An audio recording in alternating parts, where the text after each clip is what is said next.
اس اجتماع کے لیے 31 نائٹ کا انتخاب کیوں؟ تو اس کی سب سے بڑی وجہ ہے کہ 31 نائٹ جہاں دیگر مذاہب کے ماننے والے اور خاص طور پر کرسچن مناتے ہیں، اسی طریقے سے بہت سارے گناہوں کے اندر مسلمان بھی اس رات میں گرفتار ہو جاتا ہے۔ تو خواہش یہ رہی کہ کیوں نہ ایسا کیا جائے کہ شیطان گناہ کی دعوت دیتا ہے تو ہم نیکی کی دعوت دیں۔ شیطان گناہوں کے ذریعے تباہ کرنا چاہتا ہے، ہم رسول اعظم صلی اللہ علیہ وسلم کی محبت کی دعوت کے ذریعے امت مسلمہ کو جہنم میں جانے سے روکنے کی کوشش کریں۔ اس لیے اس رات کا انتخاب کیا گیا، اور اس رات میں ان جگہوں پر جانے سے اور ان برائیوں سے دامن کو آلودہ کرنے سے بچانے کی کوشش کی گئی جن گناہوں میں گرفتار ہو کر سوائے تباہی اور بربادی کے اور کچھ مسلمان کے ہاتھ نہیں لگ سکتا۔ میرے پیارے آقا صلی اللہ تعالی علیہ وسلم کے پیارے دیوانوں، یہ ماہم کا علاقہ ہے، وانجاواڑی کا علاقہ ہے، اور اس علاقے میں الحمدللہ بہت سارے پڑھے لکھے سلجھے ہوئے دانشور موجود ہیں۔ ان کی نگاہوں سے دنیا کے حالات پوشیدہ نہیں، اور دنیا میں اس وقت جو مسلمانوں کی سچویشن ہے، وہ مسلمانوں کی سچویشن بھی ان کی نگاہوں سے اوجھل نہیں۔ 1.5 ارب سے زائد پوری دنیا میں مسلمان ہونے کے باوجود آج سب سے زیادہ مظلوم، سب سے زیادہ پست، سب سے زیادہ تباہ، اور اگر میں یہ کہوں تو غلط نہ ہوگا، سب کی ٹھوکروں میں آنے والا اور پیروں سے روندے جانے والا اگر کوئی ہے تو وہ مسلمان آپ کو نظر آئے گا۔ ہماری سچویشن یہ ہے کہ بخار آ جائے، کھانسی ہو، بریتھنگ کا پرابلم ہو، کورونا ٹیسٹ کرا لیتے ہیں، ملیریا ٹیسٹ کرا لیتے ہیں تاکہ پتہ چلے کہ ہمیں کس وجہ سے یہ آیا، لیکن آج تک ہم نے یہ جاننے کی کوشش نہیں کی کہ پوری دنیا میں ہمیں تباہی جو نصیب ہوئی ہے وہ کیوں ہوئی۔ کبھی اس کی جاننے کی ہم نے کوشش نہیں کی، ورنہ قدرت نے تو ہمیں سب کچھ دیا، بن مانگے دیا۔ زمین ہم نے نہیں مانگی، اس نے خود سے عطا فرمائی۔ آسمان ہم نے نہیں مانگا، اس نے خود سے عطا فرمایا۔ چاند و سورج بن مانگے اس نے عطا فرمائے، پانی ہوا اس نے خود اپنی مرضی سے عطا فرمائے، بن مانگے اس نے عطا فرمایا۔ لیکن ہماری سچویشن یہ ہوئی کہ ہمیں یوں نہیں کہا گیا کہ تم جو ہے یہ ساری چیزیں تم کو دی جا رہی ہیں، تمہیں آنکھ بھی ہم دے رہے ہیں، زبان بھی دے رہے ہیں، کان بھی دے رہے ہیں، دماغ بھی دے رہے ہیں، پیر بھی دے رہے ہیں، ہاتھ بھی دے رہے ہیں، تو میرے بندو جس طرح چاہو تم استعمال کرو۔ نہیں، بلکہ قانون ہمیں دیا گیا کہ میرے بندو یہ سارا مال میرا ہے، میں دے رہا ہوں، اگر میرے بتائے ہوئے طریقے پر تم استعمال کرو گے تو دنیا میں بھی تمہیں عزت ملے گی اور آخرت میں بھی تمہیں عزت نصیب ہوگی، اور اگر میرے قانون کے خلاف تم نے استعمال کیا تو تم دنیا میں بھی ذلیل ہو جاؤ گے اور آخرت میں بھی ذلیل ہو جاؤ گے۔ اب آئیے میں آپ کو بتاؤں وہ کون سا گناہ ہے جو اس وقت مسلمانوں میں نہیں پایا جاتا۔ کون سا گناہ ہے؟ تو آپ اگر سروے کریں گے تو آپ کو پتہ چلے گا کہ ہر گناہ کے اندر اس وقت مسلمان گرفتار آپ کو نظر آئے گا، الا ماشاء اللہ۔ آپ مجھے بتائیے، ہم پوری دنیا میں یہ ڈھنڈورا پیٹ رہے ہیں، ماتم کر رہے ہیں کہ ہم مسلمان ہیں، سچے مذہب کے ماننے والے ہیں، پھر ہمارے اوپر اتنی مصیبتیں کیوں؟ تو میں آپ کو ایک بات عرض کروں، ہم نے خدا کو مانا ہے، ہم نے رسول کو مانا ہے، ہم نے قرآن کو اللہ کی آخری کتاب مانی ہے، تو جب ہم نے یہ سب مانا تو ہماری ذمہ داری ہے کہ ہم خدا کی بھی مانیں، رسول کی بھی مانیں اور قرآن کی بھی مانیں۔ آپ کو ایگزامپل کے ذریعے سمجھاؤں، 2 بچے کھیل رہے ہیں، ایک بچہ آپ کا ہے، ایک بچہ کسی اور کا ہے۔ آپ نے اپنے بچے کو آواز دی اور آپ کا بچہ آپ کی بات کو نہیں سنا، آپ کے بلانے پر نہیں آیا، اور آپ نے دوسرے بچے کو بھی آواز دی، وہ بھی نہیں آیا۔ دونوں آپ کی بات سنی انسنی کر دیں گے اور آپ کی پکار پر لبیک نہیں کہیں گے، تو آپ کس کو ماریں گے؟ دوسرے بچے کو ماریں گے یا اپنے بچے کو ماریں گے؟ جواب دیجئے۔ اپنے بچے، اس لیے کہ وہ تو ہے ہی دوسرا، یہ تو اپنا ہے، اپنا ہو کر نہیں مانتا۔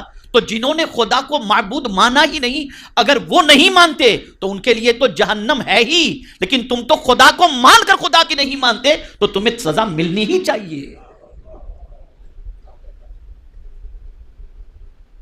وہ بلا رہا ہے، تم اس کی آواز پر لبیک نہیں کہتے، وہ گناہوں سے روک رہا ہے، تم گناہوں سے نہیں رکتے۔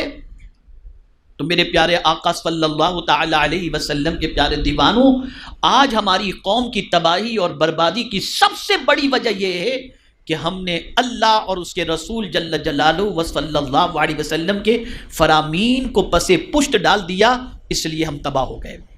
تعلیم میں ہم پیچھے، ریسرچ میں ہم پیچھے، بزنس میں ہم پیچھے، سیاست میں ہم پیچھے۔ کوئی ایک تو فیلڈ ایسی ہو جس میں ہم آگے ہوں، کوئی ایک فیلڈ بتا دیجیے۔ وجہ کیا ہے؟ گناہ ہمیں آگے بڑھنے نہیں دیتا۔ گناہ ایسی زنجیر ہے کہ یہ اگر کسی کے پیر میں بندھ جائے تو رفتار اس کی ختم ہو جاتی ہے، سست ہو جاتی ہے۔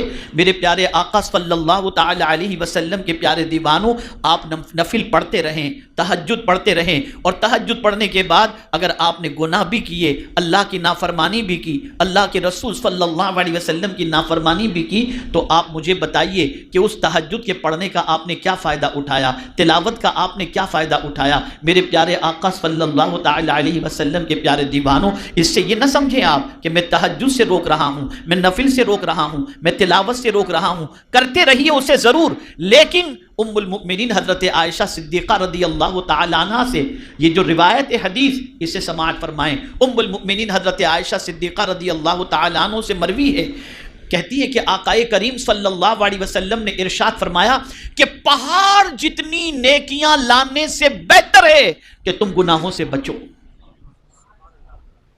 گناہوں سے بچو۔ اس لیے کہ یاد رکھنا، نیکی کرنا آسان ہے، لیکن گناہ سے بچنا بہت ڈیفیکلٹ ہے۔ میں اگر آپ سے اس وقت کہہ دوں کہ اس وقت بیٹھ کر کے آپ 1000 مرتبہ درود شریف پڑھیں، آپ فوراً پڑھنا شروع کر دیں گے اور کاؤنٹنگ بھی کر لیں گے اور آپ ٹارگٹ پر پہنچ بھی جائیں گے۔ لیکن اگر میں آپ سے یہ کہوں کہ باہر نکل کر اپنی نگاہوں کو جھکائے رکھنا، کسی لڑکی کی طرف نگاہ مت اٹھانا، یہ ڈیفیکلٹ ہو جائے گا۔ اور یہی ہماری پہچان تھی، نگاہوں کی حفاظت۔ آپ کو بتاؤں، بیت المقدس کی جب چابی سپہ سالار اسلام کے حوالے کرنی تھی، اور جب فوج بیت المقدس کی طرف بڑھ رہی تھی اور وہاں کے عیسائیوں نے چابی مسلمانوں کے سپرد کرنے کی بات کی، تو جانتے ہیں آپ، جب مسلمانوں کا لشکر بیت المقدس کی طرف بڑھا تو اس وقت عیسائیوں نے خوبصورت لڑکیوں کو کنارے پہ کھڑا کر دیا کہ یہ نوجوان مسلمان جب آئیں تو تم اپنے حسن کا جادو ان پر بکھیرو، تاکہ یہ بیت المقدس کو بھول کر تمہاری محبت میں گرفتار ہو جائیں۔ لیکن کمانڈر نے فوراً کہہ دیا تھا، سنو، شہر میں داخل ہونے سے پہلے اللہ کا فرمان سن لو کہ مولا نے فرمایا ہے قُلْ لِلْمُؤْمِنِينَ يَغُضُّوا مِنْ أَبْصَارِهِمْ، کہ میرے محبوب مومنوں سے کہہ دو کہ اپنی نگاہیں نیچی رکھیں۔ خبردار کسی فوجی کی نگاہ کسی لڑکی پر اٹھنی نہیں چاہیے۔ سارے فوجی نگاہیں جھکا کر کے بیت المقدس کی طرف بڑھے۔ جب سب گزر گئے اور آخری مجاہد باقی تھا تو ایک لڑکی نے کہا، پتہ نہیں یہ کیسے لوگ ہیں، ان کی نگاہوں میں کون سمایا ہوا ہے کہ ہماری طرف نگاہ اٹھا کر بھی نہیں دیکھتے۔ تو نوجوان مجاہد رکا اور نگاہیں نیچی کر کے اس نے کہا، جس کی نگاہوں میں مصطفیٰ کا جلوہ ہو وہ کسی لڑکی پر اپنے ایمان کو بیچا نہیں کرتا۔ تب بیت المقدس ہمارے پاس تھا۔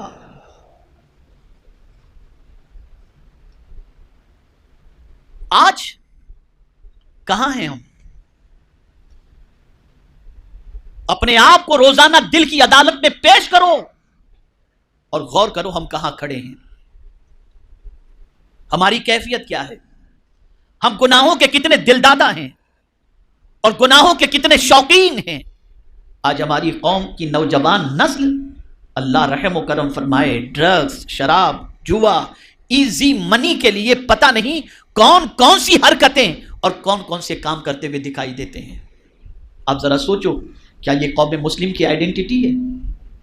کیا یہ قوم مسلم کی پہچان ہے؟ آج ہمارا بچہ کالج کے اندر تعلیم کے لیے جاتا ہے، 10 تک میرٹ لسٹ میں، 12 تک کسی حد تک صحیح رہتا ہے، جہاں اس کے بعد کالج کے اندر FY میں پہنچتا ہے تو پھر رفتار سلو ہو جاتی ہے، ڈریسنگ پر توجہ، پارک پر توجہ، پکچر پر توجہ، فلرٹ پہ توجہ، بس اس میں لگ جاتا ہے، اور ڈگری لانے کے ساتھ ساتھ بیوی بھی لے کر کے آ جاتا ہے۔ کیا یہ سچ نہیں؟ یہ مسکرانے کی بات نہیں ہے۔ جس قوم کی عورتوں کا حال یہ ہو کہ سگنل پر بھیک مانگ رہی ہوں، اس قوم کا اگر نوجوان آوارہ گردی کرے اور اپنی قوم کی بچیوں کو صحیح طور پر عزت کی زندگی نہ دے سکے، اس قوم کے لیے دنیا میں کہاں سے عزت ہوگی؟ آپ مجھے بتائیے۔ ہم نے گناہوں سے تعلق جوڑ لیا، شیطان سے رشتہ مضبوط کر لیا، اور آج تو ایسی پوزیشن ہے کہ اللہ رحم و کرم فرمائے، گناہ کر کے احساس گناہ بھی نہیں ہے، بلکہ بخاری شریف کی حدیث ہے جس کا مفہوم ہے، آقا کریم صلی اللہ علیہ وسلم ارشاد فرماتے ہیں کہ کچھ لوگ رات کے اندھیرے میں گناہ کرتے ہیں، مولا اپنے کرم سے اس پہ پردہ ڈال کے رکھتا ہے۔ رات کو وہ گناہ کرتے ہیں نا تو مولا پردہ ڈالے رکھتا ہے، لیکن وہ صبح اٹھ کر اپنے دوستوں سے تذکرہ کرتے ہیں، میں نے رات میں یہ گناہ کیا، پھر پروردگار ان پر عذاب مسلط فرما دیتا ہے۔ کیا آج ہماری قوم کے نوجوانوں کی یہ سچویشن نہیں ہے؟ کیا اپنے دوستوں سے اپنے گناہوں کا تذکرہ نہیں کرتے؟ اے رسول اعظم صلی اللہ تعالی علیہ وسلم کے دیوانوں، ہمیں اگر آج تباہی اور بربادی کے دانے پر کسی چیز نے پہنچایا ہے تو وہ گناہ نے پہنچایا ہے۔ اور سن لو، اگر آپ یہ چاہتے ہو کہ اللہ مصیبتوں کے بادل دور فرما دے اور پریشانیوں کے دلدل سے نکال دے، اگر آپ اوراد و وظائف نہیں کرتے، کوئی بات نہیں، گناہ سے زیادہ بچو، اللہ مصیبتوں کو دور فرما دے گا، پھر کوئی بھی عزت عطا فرما دے گا، پھر کھویا ہوا وقار عطا فرما دے گا۔ یہ جملہ ہمیشہ کے لیے ذہن میں محفوظ کر لو۔ میں یہاں پر ینگسٹرز کی ایک بڑی تعداد دیکھ رہا ہوں اور اسٹوڈنٹس کی بھی تعداد دیکھ رہا ہوں، تو میں آپ کو بتاؤں، میرا یہ جملہ اگر کہیں نوٹ کر سکتے ہو تو نوٹ کر لینا، گناہ میں لذت ہے، عزت نہیں۔ گناہ میں لذت ہے، عزت نہیں۔ دوسری چیز، دوسرا جملہ، اور وہ یہ ہے کہ گناہ کرنے سے انسان بزدل ہو جاتا ہے اور نیکی کرنے سے انسان طاقتور بن جاتا ہے۔ ہماری بزدلی کی وجہ ہمارے گناہ ہیں۔ اولیاء کرام علیہم الرضوان خود غریب نواز ہندوستان کی سرزمین پر تشریف لائے، کوئی فوج نہیں، لیکن اتنی طاقت، اتنی دھمک کہ کوئی اٹھانے کی جسارت نہیں کر سکتا۔ کیا چیز تھی یہ طاقت؟ کہاں سے آئی؟ کیا اسلحے لے کر آئے تھے؟ ٹمبم لے کر آئے تھے؟ فوج لے کر آئے تھے؟ نہیں، وہ نیکی کی طاقت تھی اور اپنے رب پر کامل بھروسہ تھا کہ میرے کریم نے فرمایا ان تنصروا اللہ ینصرکم، اگر تم اللہ کے دین کی مدد کرو گے اللہ تمہاری مدد کرے گا، ان ینصرکم اللہ فلا غالب لکم، اور اگر اللہ تمہاری مدد فرمائے تو پھر تم پر کوئی غالب نہیں آ سکتا۔ تو ہمیں گناہ نے بزدل کر دیا، گناہ کی وجہ سے ہمارا کانفیڈنس فنش ہو گیا۔ اس لیے جب کبھی کوئی تکلیف آتی ہے ہم فوراً کہتے ہیں فلاں گناہ کی وجہ سے یہ پریشانی آئی ہے، اللہ ہمارے گناہوں کو معاف فرمائے، اس طریقے سے ہم دعائیں کرتے ہیں، فوراً ہمارا ضمیر ہمیں آواز دیتا ہے۔ میرے پیارے آقا صلی اللہ تعالی علیہ وسلم کے پیارے کی دیوانوں، کہاں گناہ کرو گے؟ کس جگہ جا کر گناہ کرو گے؟ چھپ کر؟ ماں سے، باپ سے، سوسائٹی سے، سرمایہ داروں سے، رشتہ داروں سے، معزز لوگوں سے؟ کس سے چھپ کر؟ ان لوگوں سے چھپ کر۔ لیکن میرے کریم سے تو نہیں چھپ سکتے نا، اس سے تو دل کے حالات بھی وہ جانتا ہے، اس سے تو دل کے حالات بھی چھپے ہوئے نہیں۔ مجھے حیرت ہوتی ہے، انسان سے تو انسان شرماتا ہے، خدا سے انسان نہیں شرماتا۔ اس کی شرم ختم ہو گئی، اس کا ڈر ختم ہو گیا۔ ایک صحابی میرے آقا صلی اللہ علیہ وسلم کی بارگاہ میں حاضر آئے اور عرض کرنے لگے، یا رسول اللہ صلی اللہ تعالی علیہ وسلم، مجھ سے بے پناہ گناہ ہو گئے، کیا میرا مولا میرے گناہوں کو معاف فرما دے گا؟ آقا کریم صلی اللہ علیہ وسلم نے فرمایا، ہاں ضرور، تم سچی توبہ کر لو، اللہ گناہوں کو معاف فرما دے گا۔ اب ان کا سوال سنیے، آگے وہ سوال کرتے ہیں، یا رسول اللہ صلی اللہ تعالی علیہ وسلم، کیا مجھے گناہ کرتے میرے رب نے دیکھ لیا؟ سرکار نے فرمایا ہاں، اتنا سننا تھا کہ لرز گئے، میں اپنے رب کو کیا منہ دکھاؤں گا، اور ایسی کپ کپی تاری ہوئی کہ جسم سے روح فوراً نکل گئی۔ اب یہاں ایک واقعہ عرض کرتا ہوں، چونکہ حالات کے اعتبار سے اور قانون کے اعتبار سے میں زیادہ وقت نہیں لے سکتا، اور مختصر میں آپ کو گفتگو کو سمجھنے کی کوشش کرتا ہوں۔ سنیے، ایک بزرگ نے اپنے بیٹے سے فرمایا کہ بیٹے، دن بھر میں جتنے بھی کام تو کر ڈائری میں نوٹ کر لے، چاہے اچھا کر چاہے برا کر، اور رات کو دن بھر کے سارے کام مجھے پڑھ کر کے سنا دینا۔ بچے نے کہا ٹھیک ہے۔ اب ظاہر سی بات ہے کہ دن بھر کے اچھے کاموں کے ساتھ کچھ نہ کچھ چھوٹے موٹی باتیں بھی ایسی ہو جاتی ہیں جو اللہ والوں کے نزدیک گناہ میں شامل ہوتی ہے، لیکن اسے بھی اس بچے نے نوٹ کر لیا۔ لیکن جب جیسے جیسے مغرب کا وقت آتا گیا، گھبراہٹ شروع ہو گئی کہ میں اپنے باپ کے سامنے اپنے گناہ پڑھ کر کے کیسے سناؤں گا۔ رات ہوئی، باپ نے بلایا، بیٹے سب نوٹ کیے؟ ہاں ابا میں نے نوٹ کیا۔ اچھا بیٹے، آج دن بھر کی ساری باتیں پڑھ کر کے سناؤ۔ آنکھوں سے آنسو نکلنے شروع ہو گئے۔ ابا میں اس کی ہمت نہیں رکھتا، میرے سے کچھ نیکیاں بھی ہوئی ہیں اور کچھ غلطیاں بھی ہوئی ہیں۔ ابا میں اپنی غلطیوں کو آپ کے سامنے پڑھ کر سنانے کی طاقت نہیں رکھ سکتا، اور ہاتھ جوڑ کے ابا عرض کرتا ہوں آئندہ مجھ پر یہ رسپانسبلٹی نہ ڈالیں کہ میں دن بھر کی ساری باتیں لکھ لوں۔ اب بزرگ کا جواب سنیے، ارشاد فرماتے ہیں بیٹے، میں نے تو صرف تیری تربیت کے لیے یہ تجھے ایک دن کے بارے میں بتایا تھا کہ آج کے دن میں تو جتنی نیکیاں کر، جو گناہ ہوں سب چیزیں نوٹ کر لینا اور رات کو مجھے سنا دینا۔ بیٹا تو سوچ کہ ایک دن میں چند گناہ جو تجھ سے ہوئے تو تیرے باپ کے سامنے نہیں سنا سکتا، زندگی کے سارے گناہ خدا کے سامنے تو کیسے سنا سکے گا؟ اس لیے کہ قیامت میں پروردگار فرمائے گا اقرا کتابک، اپنا اعمال نامہ پڑھ، تو اپنے رب کے سامنے کیسے سنا پائے گا؟ میں پوچھنا چاہتا ہوں کیا کبھی یہ تصور بھی ہمارے ذہن میں آیا؟ اور اگر کوئی یہ سمجھتا ہو یہ مجھے کام آئے گا وہ مجھے کام آئے گا، کیا کورونا نے آپ کو نہیں بتایا کہ کون کس کے کام آئے گا؟ بھائی اگر کورونا ڈیٹیکٹ ہو گیا تو بھائی پوچھنے جانے کے لیے تیار نہیں کہ کہیں کورونا چپک نہ جائے، میتوں کو دفنانے کے لیے جانے کو تیار نہیں، چہرہ دیکھنے کے لیے تیار نہیں۔ میں سمجھتا ہوں قیامت سے پہلے یہ چھوٹی قیامت آئی اور بتا دیا گیا سنو وہاں کوئی کسی کا نہیں ہوگا، وہ تمہیں سمجھ میں نہیں آ رہا تھا، آج دنیا میں ذرا دیکھ لو کوئی تمہیں کام آ رہا ہے۔ اگر آج بھی ہماری آنکھیں نہیں کھلتی تو میں سمجھتا ہوں کہ تباہی اور بربادی سے دنیا کی کوئی طاقت ہمیں روک نہیں سکتی، کوئی طاقت ہمیں نہیں روک سکتی۔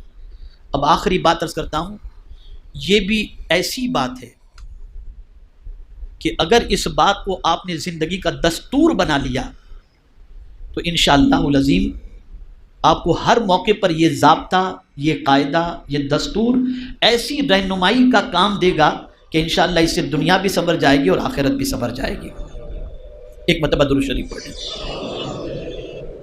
اللہم صلی علی سیدنا و مولانا محمد معدن الجود والکرم وآلہ وصحبہ وبارک وسلم۔ بہت غور سے سنیے گا، اگر پوری گفتگو آپ کے دماغ میں، خاص طور پر یوتھ اور اسٹوڈنٹس خاص طور پر سنیں، سب کے لیے ہے لیکن یہ بات خاص طور پر سنیں کہ آپ کے دماغ میں میری پوری گفتگو رہے یا نہ رہے، یہ ضابطہ، یہ فارمولا، یہ قانون ہمیشہ کے لیے ذہن میں محفوظ کر لو۔ جب کبھی آپ کو کوئی فیصلہ کرنا ہو تو عقل سے فیصلہ مت کرنا، ایمان سے فیصلہ کرنا۔ میں ایگزامپل دوں گا آپ کو، عقل سے فیصلہ مت کرنا، ایمان سے فیصلہ کرنا۔ ایگزامپل دیتا ہوں، آپ کے پاس 10,000 روپے ہیں، کوئی ضرورت مند نے آپ سے مانگا، آپ سے اس نے تقاضا کیا کہ 8,000 کی مجھے ضرورت ہے۔ عقل کہتی ہے کہ 8,000 دے گا تو تیرے پیسے کم ہو جائیں گے، عقل کہتی ہے 8,000 دے گا تیرے پیسے کم ہو جائیں گے۔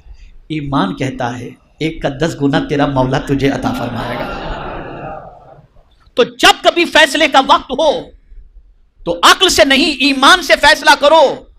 اور یہ بات خاص طور پر ذہن میں رکھیں کہ عقل کہے گناہ کا چانس ہے چھوڑنا مت، ایمان کہتا ہے رک جا، تجھے جنت میں باغ و بہار نصیب ہوں گے. ایمان کے فیصلے کو فوقیت دو، عقل کے فیصلے کو چھوڑ دو. جب یہ کیفیت بن جائے گی تو پھر آپ یاد رکھیں کہیں سے بھی گزریں گے مولا کی نصرت شامل حال ہوگی. اس لیے یاد رکھیں چھوٹے سے چھوٹے گناہ سے بھی بچنے کی کوشش کریں، اور اسی کے ساتھ ساتھ اللہ عز و جل اور اس کے رسول صلی اللہ علیہ وسلم کی اطاعت کی طرف اپنے قدم کو بڑھائیں. میں پھر ایک مرتبہ آپ سے عرض کرتا ہوں، آپ رات بھر وظیفہ نہیں پڑھ سکتے، کوئی بات نہیں. آپ کثرت سے قرآن شریف کی تلاوت نہیں کر سکتے، کوئی بات نہیں. آپ بس اتنا کریں، اللہ نے جو فرض آپ پر کیا ہے وہ فرض عبادت کریں، اور چھوٹے سے چھوٹے گناہ سے بھی بچنے کی کوشش کریں. پھر آپ دیکھیے اللہ آپ کے دل کو سکون سے نہ بھر دے تو مجھے کہیے گا، آپ کے دل میں اطمینان رہے گا، مطمئن ہو کر آپ اپنی زندگی گزاریں گے، پرسکون اپنی زندگی گزاریں گے.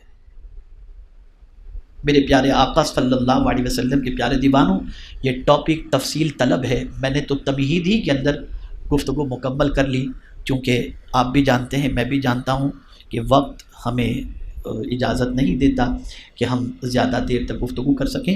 اور خاص طور پر یہ ذہن میں رکھیں کہ آج ایک سبق سیکھ کر کے جائیں کہ چھوٹے سے چھوٹے گناہ سے بھی بچنے کی کوشش کریں گے انشاءاللہ. بس سوچیے کہ بڑے بڑے گناہ، چھوٹے سے چھوٹے گناہ سے بھی، اس لیے کہ چھوٹے گناہ کے حوالے سے میں بتاؤں، صوفیاء کرام فرماتے ہیں چھوٹے گناہ ہی بڑے گناہ کی طرف لے جاتے ہیں. اس کی مثال انہوں نے دی ہے. انہوں نے کہا آدمی پہلے کسی لڑکی کو بوسہ لیتا ہے، پھر اس کے بعد زنا کی طرف بڑھتا ہے. یہ بتایا گیا، پہلے یہاں تک ہوتا ہے پھر آگے بڑھ جاتا ہے. تو چھوٹے سے بھی بچو. اس کی مثال صوفیاء کرام دوسرے انداز میں یوں دیتے ہیں کہ بارش اگر برس رہی ہے اور راستے میں چیکڑ ہے، آپ اپنا دامن بچا کر چلتے ہیں کہ کہیں کوئی دامن پر چھینٹا نہ اڑ جائے.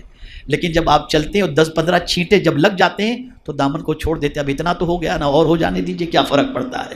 تو ایسے ہی جب چھوٹے گناہ کریں گے تو یہی چھوٹے گناہ بڑے گناہ کی دہلیز پر لے جائیں گے. تو سب سے پہلے اس چیز کی ہم نے کوشش کرنی ہے کہ ہم گناہ سے بچیں، اللہ کی نافرمانی سے بچیں. اور قرآن نے فرما دیا ان تجتنبوا کبائر ما تنہون عنہ نکفر عنکم سیئاتکم وندخلکم مدخلا کریما. اگر تم کبیرہ گناہوں سے بھی اپنے آپ کو بچاتے رہے تو اللہ تمہارے چھوٹے گناہوں کو معاف فرما دے گا. اور اللہ فرماتا ہے وندخلکم مدخلا کریما، اور ہم تم کو عزت والے گھر میں داخل کر دیں گے، اور وہ عزت والا گھر ہے جنت. اور سن لو، نیکی کرنے کے عوض میں ایک جنت ملتی ہے، اور گناہ سے بچنے کے عوض میں اللہ 2 جنتیں عطا فرماتا ہے. وَلِمَنْ خَافَ مَقَامَ رَبِّهِ جَنَّتَانِ، یہ قرآن مقدس کی آیت کریمہ ہے. اللہ عز و جل صرف 31st نائٹ ہی کو نہیں بلکہ 24 گھنٹے میں ہمیشہ اپنی زندگی کے اندر ہمیں اپنے دامن کو گناہوں سے بچانے کی توفیق